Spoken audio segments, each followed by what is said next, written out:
नमस्कार, प्रणाम। मैं प्रकाश सांडिल्य चौधरी की लठ में आप सबका फिर से स्वागत करता हूँ। बहुत समय हो गया कि मैंने कोई वीडियो नहीं बनाया। कुछ पारिवारिक कारणों में व्यस्त था, कुछ घर में चाची जी की देहांत हो गई थी, कुछ समस्याएं थी, तो फिर इनमें काम नहीं कर पाया। आज देख रहा हूँ कि बहुत समय बाद कि हमारे देश में जो जेन जी और जेन अल्फ़ा ने जो कर दिखाया, वो मुझे अपने 48 साल के याददाश्त में तो ऐसा कुछ नहीं मैंने परिवर्तन देखा कि छोटे छोटे बच्चों ने किस तरह से सरकार की चूलें हिला दी। और जिस सरकार में इस्तीफ़े नहीं होते थे उसमें इस्तीफ़े भी हुए। इस्तीफ़ा होना उतना महत्वपूर्ण नहीं था, महत्वपूर्ण था कि सरकार उस चीज़ को समझे और उसकी संवेदना को समझती। लेकिन सरकार संवेदनहीन है, इसमें कहीं कोई दो राय नहीं है। जिस मंत्री का इस्तीफ़ा लिया उस मंत्री को उन्होंने संसद भवन में उन्हीं के सांसदों ने फूल मालाओं से स्वागत किया। बड़े बड़े उनके नारे लग रहे थे, धर्मेंद्र प्रधान पता नहीं कितनी बड़ी उपलब्धि करके आए हैं। तो ये संवेदनहीनता दिखाती है उसी सरकार की जिसमें इस्तीफे हुए। चलिए, अब वो प्रकरण तो ख़त्म हो गया। अब का जो प्रकरण है वो है यूजीसी एक्ट और उस पर सवर्ण समाज का जो विरोध है। मैं बहुत हद तक मानता हूँ कि समाज में आरक्षण की ज़रूरत है, और पहले तो बहुत ज़्यादा थी, आज भी कुछ हद तक है। लेकिन इस बात से भी मैं इनकार नहीं कर रहा हूँ, या इस बात का भी मैं विरोधी बिल्कुल नहीं हूँ कि आरक्षण का जो मॉड्यूल है उसमें बदलाव आना चाहिए। जो समीक्षा की बात उसी संविधान सभा में हुई थी जिसमें बाबा साहब अम्बेडकर, राजेंद्र प्रसाद लोग थे कि हर 10 साल में हम इसके रिजल्ट तो देखेंगे और इसका मूल्यांकन करेंगे। लेकिन आज 80 साल में एक बार भी मूल्यांकन नहीं हुआ। आरक्षण मूल्यांकन की बात आते ही एक बखेड़ा खड़ा हो जाता। कोई जो है बड़े वर्ग को नाराज़ नहीं करना चाहती है वोट बैंक के लिए। ये तो चलिए समझ में आ रहा है कि वो नाराज़ नहीं करना चाहती, लेकिन मैं मानता हूँ कि सरकार अगर ठीक से संवाद करे उन लोगों से जिनको आज आरक्षण मिला हुआ है, उनसे संवाद करती अगर ठीक से, तो ये नौबत नहीं आएगी। उन दलित, पिछड़े, आदिवासी लोगों के जो नेता हैं और जो उनमें जो उच्च पद पर बैठे हैं, एक्चुअल में मलाई तो वो खा रहे हैं, सारे फ़ायदा तो उनको मिल रहा है। अब कहते हैं जी पासवान समाज, कहते हैं आप डोम समाज, मुसहर समाज, बहुत से लोग हैं जो सदियों से पिछड़े रहे हैं। आज भी मैं देखता हूँ पासवान समाज में कितने पासवान ऐसे हैं जिनको उसका फ़ायदा मिला, कितने मुसहर हैं, कितने डोम हैं। अब रामविलास पासवान जी की पूरी फैमिली आ गई बड़े लेवल पे। अब रामविलास पासवान जी के बच्चे, चिराग या उनके भाई, उनके बच्चे, उनको अगर आरक्षण आज भी मिलेगा तो तो फिर जो दलित समाज जो गांव में झोपड़पट्टी में रह रहे हैं वो पासवान के बच्चे और रामविलास जी के पोते पोतियाँ का कंपटीशन एक कैसे हो सकता है।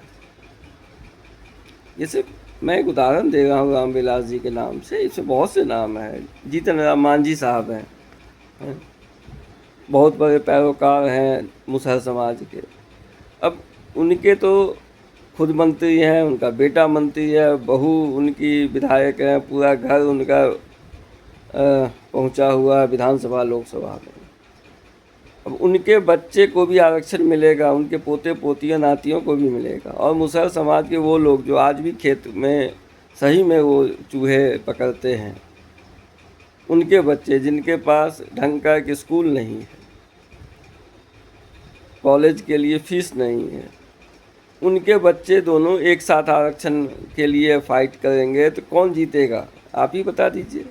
मैं तो कहता हूँ कि आप जो दलित समाज से हैं वो लोग मेरी वीडियो को ज़्यादा देखिए और इस पर आप लोग ज़्यादा प्रतिक्रिया कीजिए कि ये बात आपके लिए हो रही है कि आपको सही में वो मिल रहा है क्या?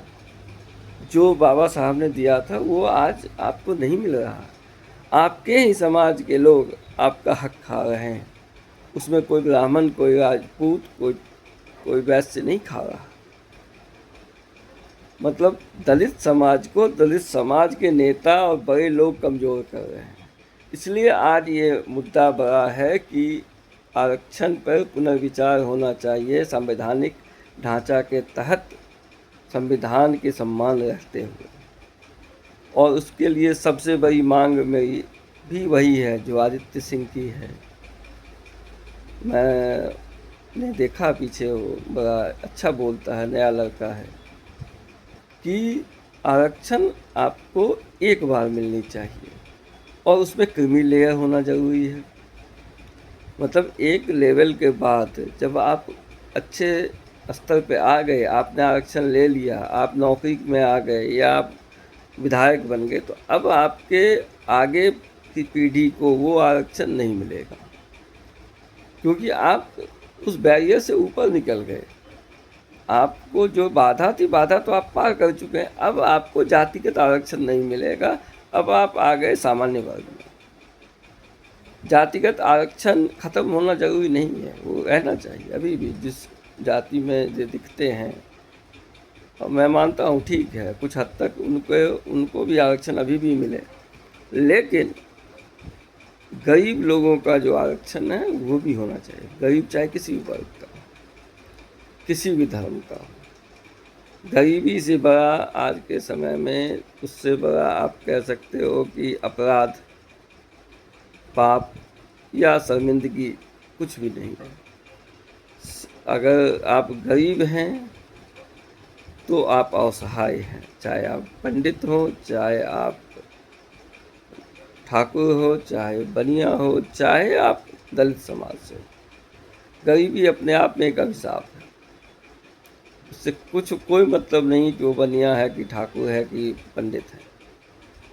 जिसके घर में खाने की दिक्कत है, पढ़ने की दिक्कत है, वो भाई पंडित होगा तब भी उसको सुविधा नहीं मिलेगी।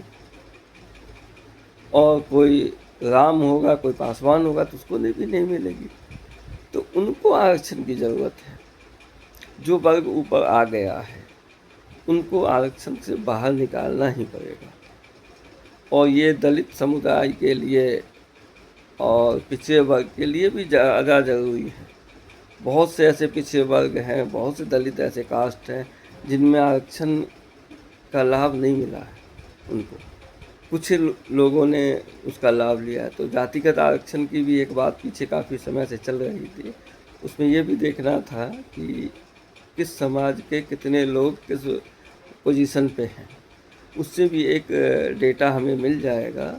और ये होना चाहिए, एक बार तो होना चाहिए कम से कम, कि किस समाज में क्या बदलाव आया है, और जिस समाज में कम बदलाव आया है उसको हमें हैंड होल्ड करना चाहिए, उसको आगे बढ़ाने के लिए। तो इस बात के लिए मैं पूरी तरह इस आंदोलन के साथ हूँ कि आरक्षण का पुनर्विचार होना चाहिए संवैधानिक ढांचे के अंदर, और जिस समाज को ज़रूरत है, जिस वर्ग को ज़रूरत है उसको मिले। लेकिन एक उसमें आपको एक बैरियर लगाना पड़ेगा, एक फ़िल्टर लगाना पड़ेगा, बैरियर नहीं फ़िल्टर। कि अगर आपने 5 लाख या 8 लाख रुपए के अगर इनकम है आपके, जो भी सरकार रखना चाहे, 8 लाख रख दे, 10 लाख रख दे, मुझे उसमें नहीं है कोई कि इस इनकम वर्ग से आप ऊपर हैं, अगर आपकी फैमिली इनकम इससे ऊपर है तो फिर आपको आरक्षण, अब जातिगत आरक्षण नहीं मिलेगा, ठीक है, उससे आपको बाहर कर दिया जाएगा। और अपने जीवन काल में आप आरक्षण, जातिगत आरक्षण एक ही बार ले सकते हैं। अगर आपने एक बार ले लिया तब आपके बच्चों को भी नहीं मिलेगा, क्योंकि उनको आपने ले लिया, आप उससे ऊपर आ गए और फिर आपके बच्चों को फिर क्यों चाहिए? फिर तो उस वर्ग को चाहिए ना जो अभी तक वहाँ नहीं पहुँचा है। और ये लोकसभा विधानसभा की सीटों में जब हम चुनाव होता है तो वहाँ भी होना चाहिए कि जिसको आरक्षित सीट से एक बार जीत गया आदमी, तो दोबारा आरक्षित सीट से सिर्फ जातिगत आधार पर उसको ना मिले टिकट।